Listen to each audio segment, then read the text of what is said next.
Hello everybody, welcome back to Life Stories. My name is Trent, and as usual, we are back with more stories from Reddit/entitledparents. You know them, you love them, except maybe the Karens. But regardless, let's get started.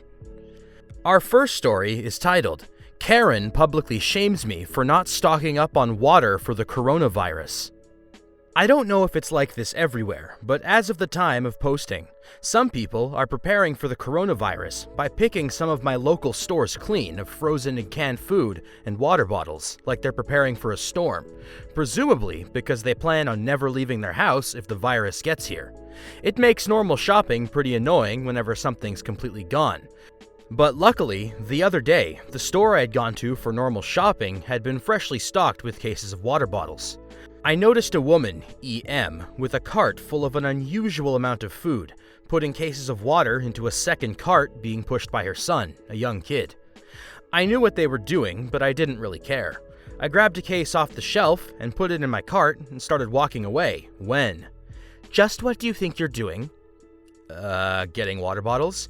"Just one case? You'll run out." Then I'll get more when I need to."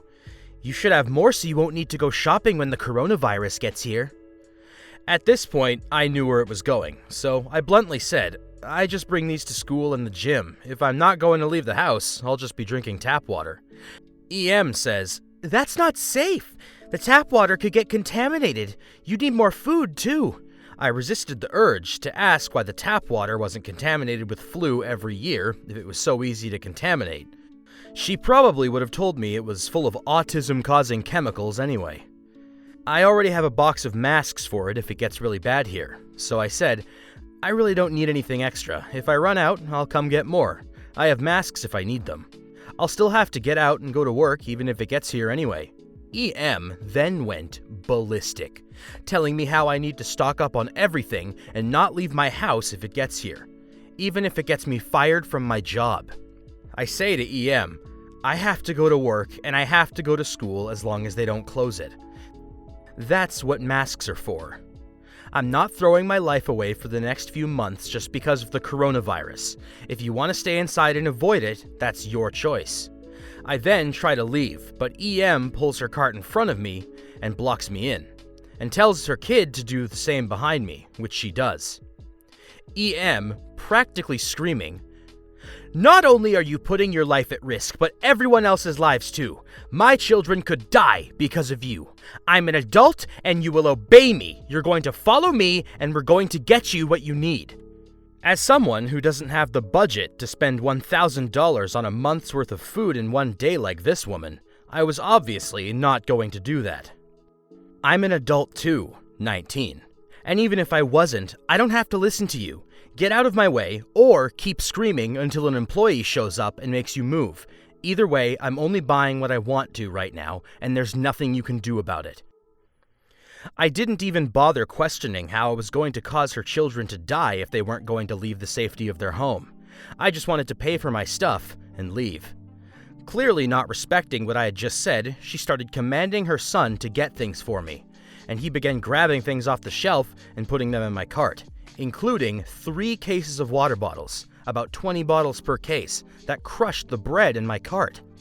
Seeing no other way to get her to unblock the aisle, I said, "Fine, I'll follow you." With a smug grin, she moved her cart and I followed her out of the end of the aisle. When she stopped and turned around to grab more stuff off the end of the shelf, I quickly grabbed the 3 extra cases of water, which were heavy and slowed my cart down, and stacked them on the floor. Running, I pushed my cart past her and ran as fast as the cart would go down the large center aisle as she screamed, "Stop him!" behind me, like the employees were going to come tackle me for not following her commands. I turned into a random aisle, zigzagged through various aisles until I had lost her.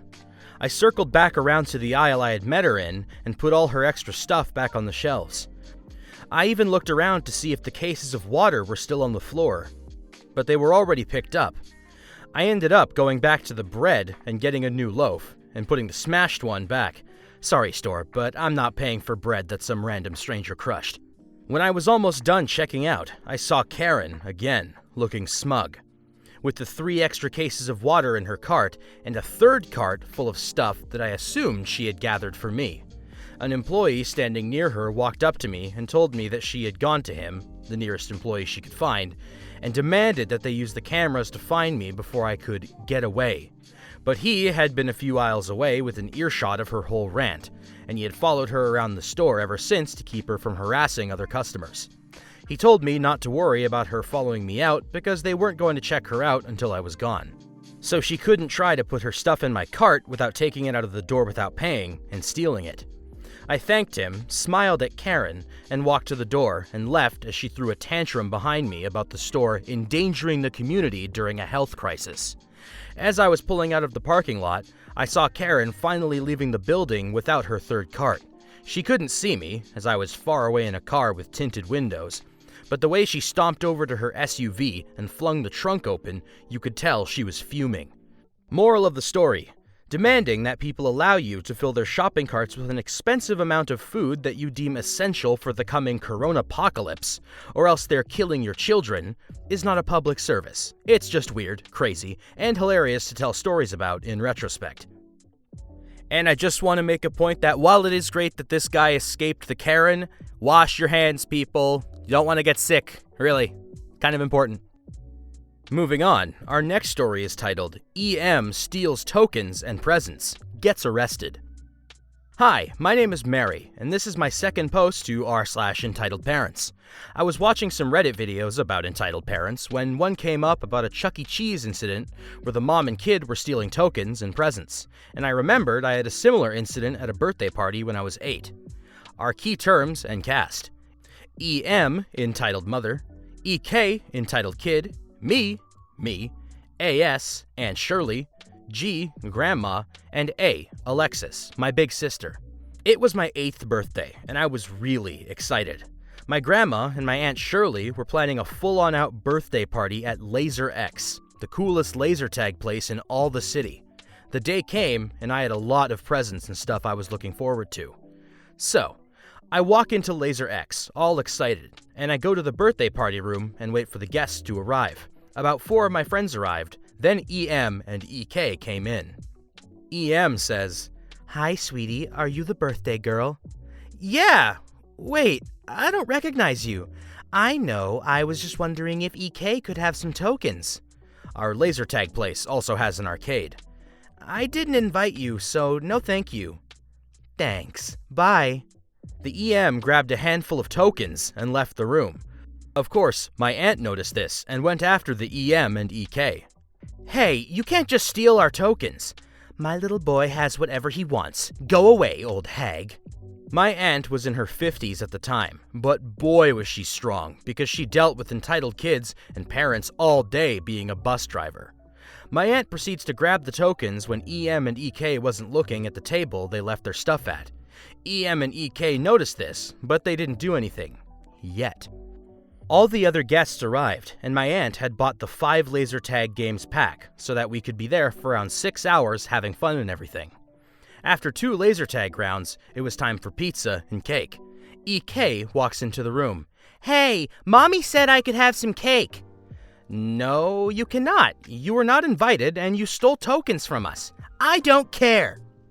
Then proceeded to lick his hand and rub every pizza slice left. My grandma says, "Young man, why would you do that?" I start crying. EK says, "She doesn't freaking deserve it. She won't give me cake." My sister notices this demon spawn and takes action. My sister grabs the kid by the arm. "You're going back to your mom and staying out." She then proceeded to drag the kid to his mom, and the EM started screaming at her. "Why the heck would you do that? He's a kid! Did she hurt you?" EM must have sent a signal to EK's brain, because right after she said this, he started crying like a banshee. "Mommy, it hurts!" "This isn't over," EM said. I go back to my party and play another round of laser tag. And when I got back to the room with my party, I found EM and EK opening my presents. He had already opened 2. "Ew, another Barbie."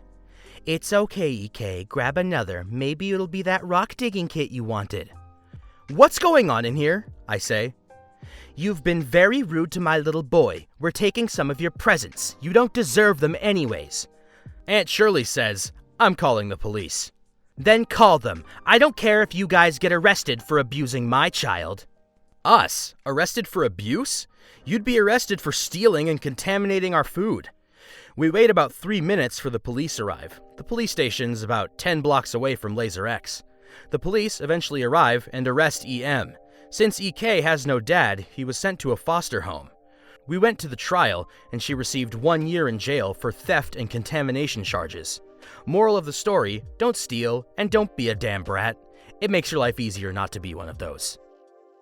You know what? I agree, and even though it is kind of sad to see kids get put in homes, we can only hope that they have better guardians now. And with that out of the way, that is all the time we have for today, ladies and gentlemen. Thank you once again for tuning into Life Stories. My name is Trent. As usual, don't forget to like, comment, and subscribe to make sure that all the content we've got cooking up is coming your way, and I hope to see you guys soon.